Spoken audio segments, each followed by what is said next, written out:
नमस्कार, हरियाणा न्यूज देख रहे हैं आप और मैं हूं आपके साथ हितेंद्र। आपका स्वागत है हमारे खास कार्यक्रम हरियाणा डायरी में। इस कार्यक्रम का एक ही उद्देश्य है कि आप तक हरियाणा के हर उस विकास की जानकारी पहुंच पाए जो मुख्यमंत्री मनोहर लाल के नेतृत्व में लगातार किया जा रहा है। तो बने रहिए हमारे साथ और देखते रहिए हमारा खास कार्यक्रम हरियाणा डायरी।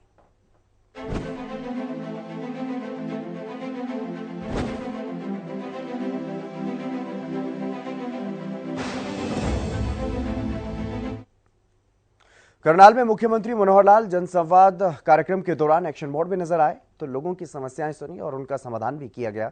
साथ ही पत्रकारों से बातचीत में कई अहम मुद्दों पर प्रतिक्रियाएं दी।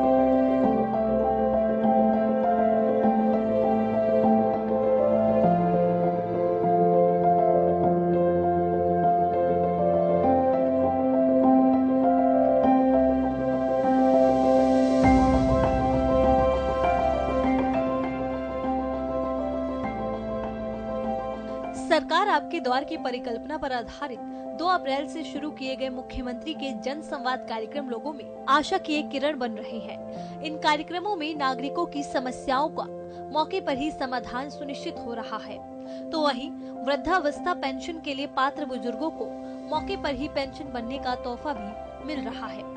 इन जन संवाद कार्यक्रमों की जनता के बीच एक विशेष पहचान बनती जा रही है। इसी कड़ी में मुख्यमंत्री मनोहर लाल करनाल पहुंचे। हरियाणा के मुख्यमंत्री मनोहर लाल ने करनाल में जन संवाद कार्यक्रम किया। इस दौरान सीएम ने लोगों की समस्याएं सुनी। एक शिकायत पर संज्ञान लेते हुए सीएम मनोहर लाल ने थाना एसएचओ अजैब सिंह को तत्काल सस्पेंड करने के आदेश दिए। इसके अलावा एक अन्य मामले में संतोषजनक जवाब नहीं दे पाने पर नगर निगम की एक्स-सीएम प्रियंका सैनी को भी मौके पर ही सस्पेंड करने के आदेश दिए।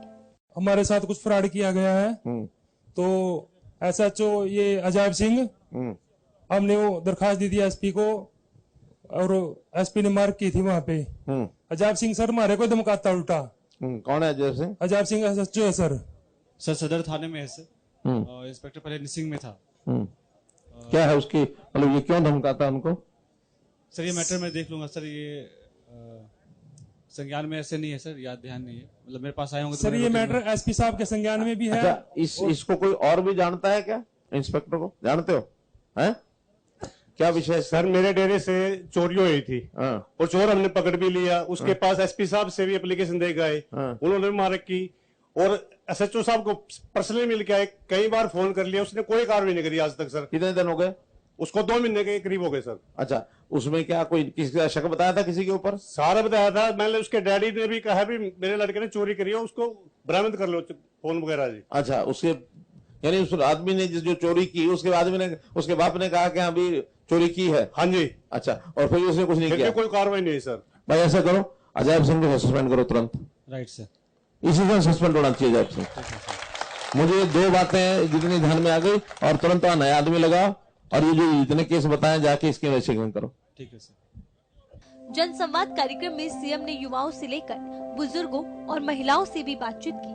उन्होंने कहा कि अभी तक प्रदेश भर में वो जन संवाद के लगभग 95 कार्यक्रम कर चुके हैं। अप्रैल से शुरू हुए जन संवाद कार्यक्रम प्रदेश के प्रत्येक गाँव इकाइयों के प्रत्येक वार्ड में आयोजित किए जाएंगे। इसके लिए सभी मंत्रियों, सांसदों, विधायकों को जिम्मेदारी सौंपी गई है। उन्होंने कहा कि हमारी सरकार का उद्देश्य हर गरीब व्यक्ति की समस्याओं को समझना और उसका समाधान करना है। उन्होंने बताया कि करनाल नगर निगम क्षेत्र में आयुष्मान चिरायु योजना के तहत अब तक 3752 लोगों के इलाज पर 14 करोड़ से अधिक राशि प्रदेश सरकार खर्च कर चुकी है। इतना ही नहीं, प्रदेश भर में आयुष्मान चिरायु योजना के तहत लोगों के इलाज के लिए प्रदेश सरकार 1000 करोड़ रुपए की राशि का भुगतान कर चुकी है।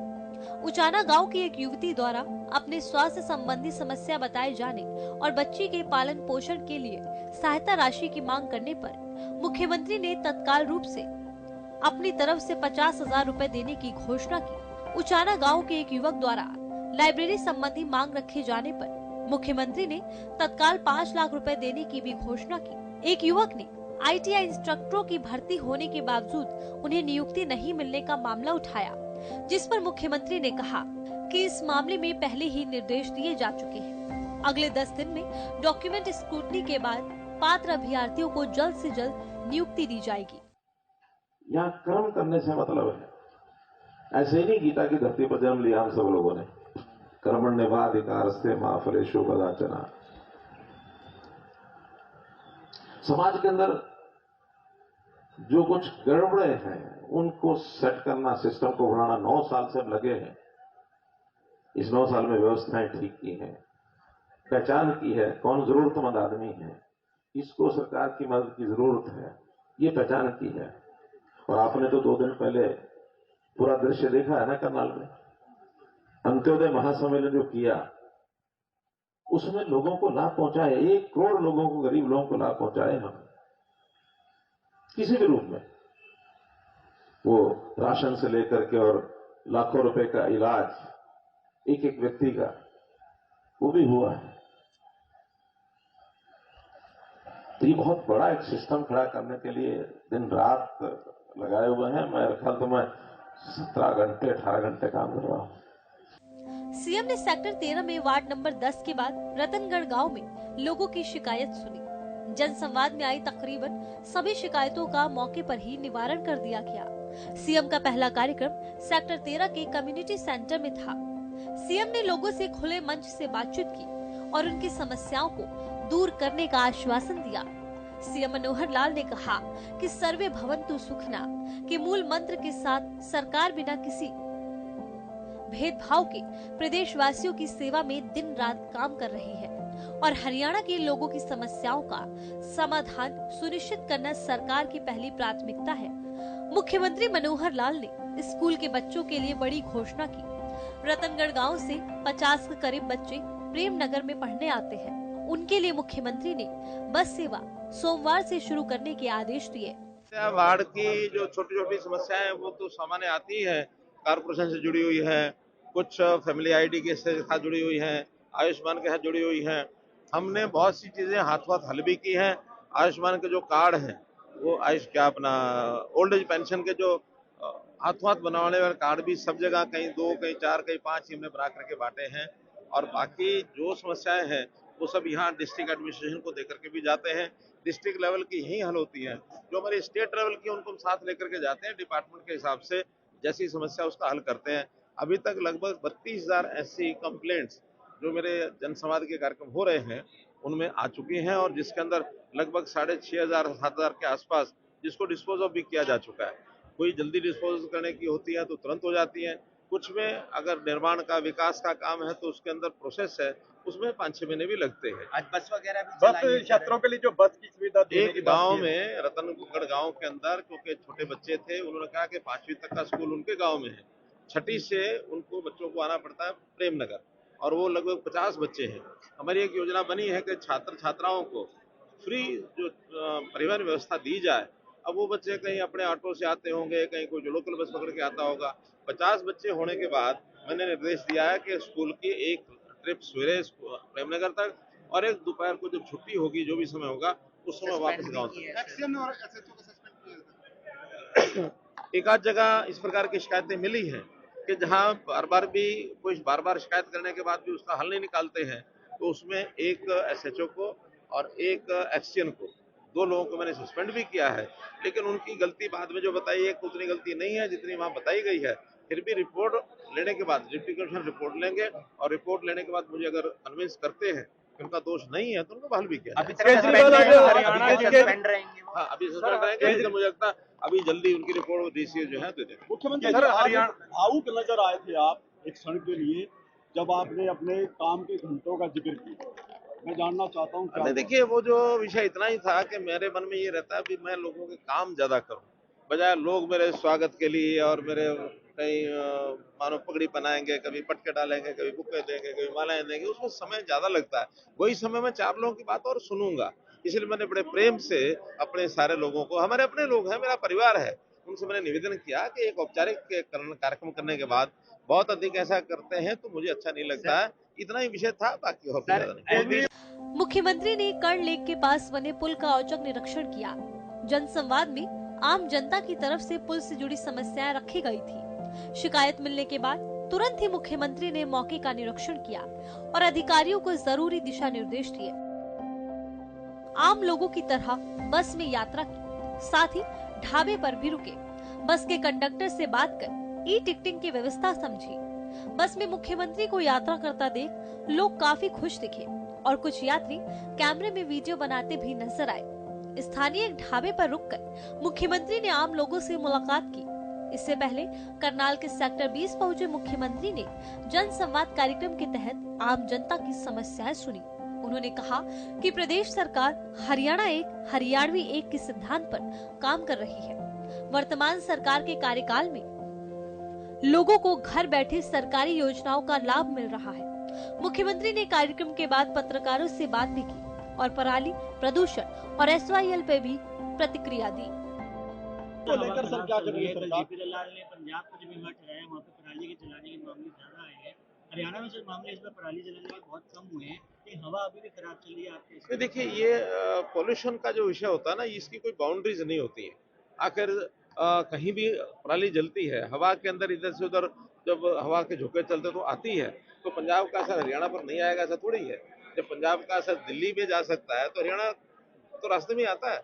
इसलिए इसका सामूहिक रूप से मिल बैठ करके कोई ना कोई सोल्यूशन देखने पड़ेंगे। प्रदेश सरकार के नाते हमने पर्याप्त उसके जो उपचार करने के नाते जो मैय्यज उसके लेने चाहिए हमने लिए हैं। हमने उन लोगों को बेलर्स दिए हैं, उनको उनकी पराली की कीमत मिल जाए तो उसकी जो खपत होती है उस इंडस्ट्री को प्रोत्साहन दिया है। उसके लिए मानो एनर्जी जहाँ बनानी है उनको पराली वहाँ बेचनी चाहिए, जहाँ ब्रिकेट्स बना करके बेचे जा सकते हैं वहाँ बेचने चाहिए।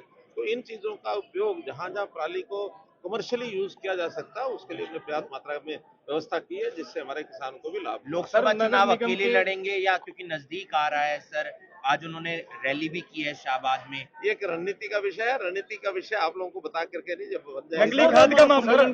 नगर निगम के कई जिलों जो जिले हैं उनमें चुनाव का कार्यक्रम पूरा हो चुका है। अब हरियाणा की कई करनाल भी है, जैसे अभी 5 नगर निगम और भी उनका समय पूरा होने वाला है और बाकी 3 की भी वार्डबंदी लगभग पूरी हो चुकी है। जैसे ये 5 का समाप्त होगा उसके बाद देखेंगे इकट्ठे कराने के। रोहतक में पोस्टर लगे हैं, सीएम केजरीवाल गद्दार हैं क्योंकि SYL का मुद्दा है, तो वहां पर वो पहुंचे भी थे आज। आप किस तरीके से देखते हैं? देखिए, विषय तो SYL का आपको पता है कि वो उनके ही पाले में है। उसको अगर वो हल नहीं करेंगे तो जनता है, जनता किस रूप से उनको बताएगी और उनको आश्वास कराएगी, ये जनता का काम है, हमारा उसमें कोई रोल नहीं है। हम तो इतना मानते हैं कि पंजाब को अपनी हठ धर्मिता छोड़नी चाहिए और पंजाब में आज आम आदमी पार्टी की सरकार है और आम आदमी पार्टी का मुखिया अरविंद केजरीवाल है। इसलिए उनको सोच करके और ये स्टैंड जो अपने ठीक करने चाहिए कि सुप्रीम कोर्ट ने कहा है कि SYL का निर्माण होना चाहिए। जो सुप्रीम कोर्ट का कहा हुआ विषय अगर नहीं मानेंगे तो एक प्रकार से एक लोकतांत्रिक चैलेंज है, इसको जरूर समझना चाहिए। कांग्रेस के प्रभारी हैं सर दीपक बाबर। मुख्यमंत्री मनोहर लाल के विजन के अनुरूप प्रदेश में चल रहे जन संवाद कार्यक्रम के तहत सभी 6000 गाँव को कवर करने का लक्ष्य है। अभी तक लगभग 1000 गाँव में जन संवाद के कार्यक्रम हो चुके हैं। शेष 5000 गाँव में भी योजना के अनुसार ये कार्यक्रम किए जाएंगे ताकि लोगों की समस्याओं और शिकायतों का त्वरित निपटान सुनिश्चित किया जा।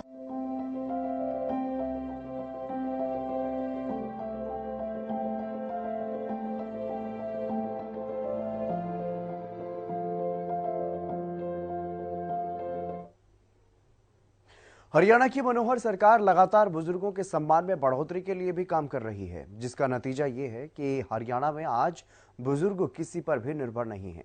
जहां सरकार की तरफ से उन्हें समय से पेंशन मिल रही है तो वहीं समय समय पर उनका हालचाल भी लिया जाता है।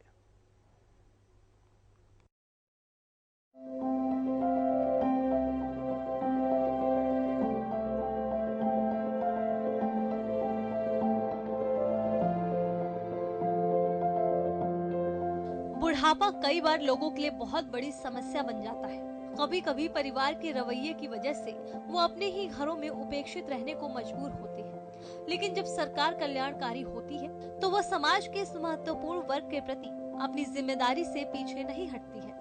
पिछले 9 वर्षों से हरियाणा में बुजुर्गों और सभी तरह के जरूरतमंदों को एक ऐसी ही सरकार मिली हुई है। हरियाणा की मनोहर लाल सरकार इस सोच के साथ काम करती है कि सिर्फ किसी के लिए योजनाएं बना देना और लागू कर देना ही काफी नहीं है, बल्कि सरकारी योजनाओं का लाभ जरूरतमंदों तक बिना किसी रुकावट के समय पर पहुंच जाए, ये भी बहुत जरूरी है।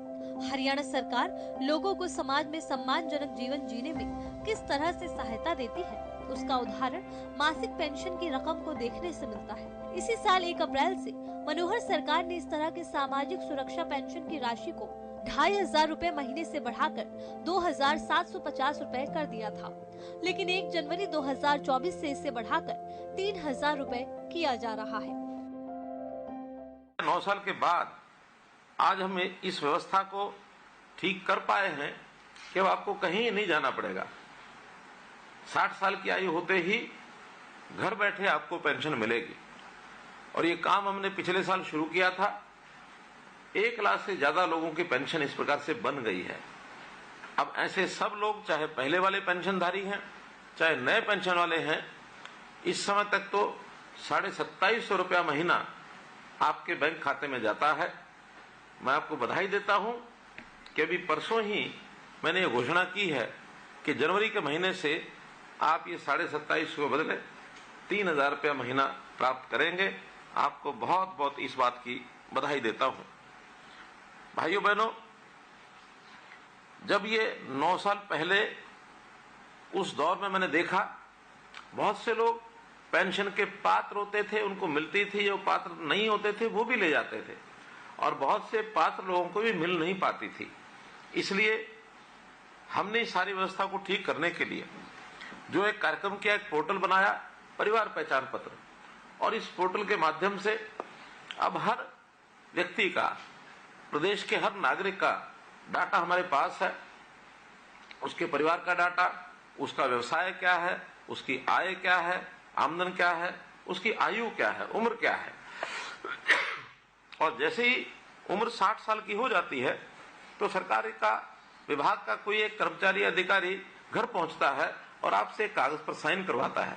साइन कराने में केवल इतना ही हेतु होता है कि आप पेंशन लेने की इच्छा भी रखते हैं या नहीं रखते हैं। केवल इतना एक औपचारिकता करके आपके साइन होने के बाद 1 महीने के बाद सीधी पेंशन आपके बैंक खाते में पहुंचती है। और आपको भी उस समय खुशी होती है, हमको भी खुशी होती है कि हमारे उस एक भाई को जिसको पेंशन की आवश्यकता है, उसको बिना किसी हुलझुल के और ये पेंशन मिल गई है। हमने इस प्रकार से एक व्यवस्था की है कि पहले पेंशन मानो कोई लेना चाहता था, उसकी पेंशन उसके यहाँ पहुंच नहीं पाती थी, तो कई बार ध्यान में आता था कि बीच में कोई और खा गया पेंशन, किसी का हक कोई और मार ले गया। तो ऐसे हक मारने का भी एक जो सिलसिला होता था उसको हमने बंद किया। खास करके ऐसे परिवार या ऐसे असहाय व्यक्ति जो किसी से झगड़ा नहीं कर सकते, जिस किसी को इसका मानो कोई उनका हक मार के ले गया तो उसकी जिम्मेदारी किसी के ऊपर नहीं डाल सकते, तो ऐसी स्थिति कई बार समाज में रहती है। लेकिन अब मैं दावे से कह सकता हूं कि कोई किसी पात्र व्यक्ति का अधिकार या हक नहीं मार सकता। पात्र व्यक्ति का उसको मिलेगा। हाँ, अपात्र व्यक्ति भी जो यानी पात्र नहीं होते थे, जो उसके हकदार नहीं होते थे, वो भी कई बार ऐसी पेंशन ले जाते थे, तो उनको पेंशन से हमने मना किया है कि जो हकदार नहीं है उसको पेंशन नहीं मिलनी चाहिए। और बहुत लोगों ने तो मुझे ध्यान में है अपने आप भी इस समय पेंशन छोड़ी है। उनका कि ठीक है, हम हकदार नहीं थे, मानो हमने गलती से ली भी है तो हम पेंशन छोड़ते हैं। एक केस तो मुझे ऐसे भी ध्यान में आया, जिन्होंने कहा कि मैंने पेंशन छोड़ी और इतने समय तक मैं पेंशन लेता रहा हूं, मेरी पेंशन वापस भी जमा कराना चाहें तो मेरी पूरी पेंशन बैंक में जमा है, उसको वापस भी आप ले सकते हैं। ऐसे सज्जन पुरुष भी इस अभियान के अंदर हमको मिले हैं। जो पेंशन 2014 में 1000 रुपया मासिक ये मिलती थी, हमने उस पेंशन को बढ़ा करके हर साल बढ़ाते बढ़ाते और आज स्थिति 1 जनवरी 2024 को ये पेंशन 1000 से 3000 रुपया हमने की है, यानी 3 गुना ये पेंशन हुई है। और इस पेंशन को पा करके निश्चित रूप से हमारे 60 वर्ष की आयु को पार करने वाले व्यक्ति उसके अपने ढंग से उपयोग करते भी होंगे। कहीं कोई बेटी आ गई घर में, कोई परिवार के अंदर आवश्यकता है, बच्चों को कुछ सहायता करनी है, अपने आप को खर्च के लिए उसको आवश्यकता है, तो सब खर्च करते हैं ताकि वो किसी के ऊपर अवलंबित न रहें, किसी के ऊपर निर्भर न रहें और अपना सिस्टम जो है ठीक से चला पाए। अब अगर मैं पेंशन की बात करूं तो जितने भी लोग पेंशन ले रहे हैं उसमें हमारे बुजुर्ग बंधु तो है ही हैं, जिनकी आयु 60 साल से ऊपर है और जिनकी आय अपनी और अपनी पत्नी की अर्थात दोनों की आय मिलाकर के 3 लाख रुपए से कम है, ये सब बंधु तो ले ही रहे हैं। लेकिन दुर्भाग्य से बहुत हमारी बहनें विधवा हो जाती रही हैं, उनको भी पेंशन का प्रावधान हमने किया है। कुछ बीमारियां ऐसी होती हैं, लाइलाज बीमारियां, उन लोगों को भी हम ये देते हैं। दिव्यांग बंधु जो अपना ठीक से काम नहीं कर सकते हैं, उनको ये पेंशन मिलती है। और अब तो एक घोषणा मैंने की है, बहुत शीघ्र उनको योजना ये मिलने शुरू हो जाएगी पेंशन। जो हमारे विधुर बंधु हैं, जिनकी आयु 40 वर्ष से पार हो गई है, जिनकी पत्नी का देहांत हो गया, उनको भी ये पेंशन हम दे रहे हैं। और ऐसे ही जिन बंधुओं की 45 साल तक शादी नहीं हुई, 45 साल के होने के बाद उनको भी ये जो पेंशन है हम उपलब्ध कराएंगे, ताकि समाज में एक सम्मान के साथ वो लोग भी रह सके, जी सके। ऐसे कुल मिलाकर 30 लाख लोगों को अब ये जो पेंशन है हर महीने ये जाती है। और जनवरी 2024 में अगर मैं 3,000 रुपये प्रति व्यक्ति का हिसाब लगाऊं तो 900 करोड़ रुपया प्रति माह हमारा सामाजिक पेंशन लगभग ये साल का 10,000 करोड़ रुपए से भी ऊपर बनता है, जो किसी और प्रदेश में इतनी पेंशन नहीं है। हरियाणा एकमात्र ऐसा प्रदेश है जो इस सीमा तक अपनी जो पेंशन है वो बढ़ाकर लेकर के गए हैं। मुख्यमंत्री ने कहा कि हमारी सरकार ने वित्त वर्ष 2023-24 के बजट में 80 साल से अधिक उम्र के बुजुर्गों के लिए प्रहरी योजना शुरुआत करने की घोषणा की थी। परिवार पहचान पत्र से ऐसे बुजुर्गों की संख्या का आंकड़ा 2.25 लाख सामने आया है। इनमें से 3600 बुजुर्ग ऐसे हैं जो बिल्कुल अकेले रह रहे हैं। इन बुजुर्गों का कुशल क्षेम पूछने के लिए वॉलंटियर्स या सरकारी कर्मचारियों की ड्यूटी लगाई जाएगी, जो महीने में एक बार उनसे व्यक्तिगत रूप से मुलाकात करेंगे। हरियाणा सीएम ने आगे बताया कि यदि किसी बुजुर्ग को चिकित्सा सहायता, संपत्ति की सुरक्षा अथवा किसी तरह की और मदद चाहिए होगी तो संबंधित सरकारी विभाग के माध्यम से उसकी समस्या का समाधान किया जाएगा। उसे कहीं जाने की आवश्यकता नहीं होगी। उन्होंने कहा कि वरिष्ठ नागरिक सेवा आश्रम योजना के तहत सरकार द्वारा अकेले रह रहे बुजुर्गों की देखभाल सेवा आश्रमों में की जाएगी। मुख्यमंत्री ने लाभार्थियों से 60 साल की उम्र के बाद समाज सेवा के लिए आगे आने का आग्रह किया। उन्होंने कहा कि सरकार ने समर्पण पोर्टल बनाया है, जिस पर कोई भी व्यक्ति वॉलंटियर के तौर पर स्वयं का रजिस्ट्रेशन करवा सकता है। मुख्यमंत्री मनोहर लाल के कुशल नेतृत्व में हरियाणा प्रदेश लगातार विकास की ओर अग्रसर है और ऐसे में हरियाणा का हर वर्ग सरकार के कार्यों से भी काफी संतुष्ट नजर आ रहा है, क्योंकि हरियाणा सरकार का एक ही मकसद है कि प्रदेश के अंतिम व्यक्ति का भी विकास किया जा सके। फिलहाल हमारे खास कार्यक्रम हरियाणा डायरी में आज के लिए बस इतना ही। आप देखते रहिए हरियाणा न्यूज।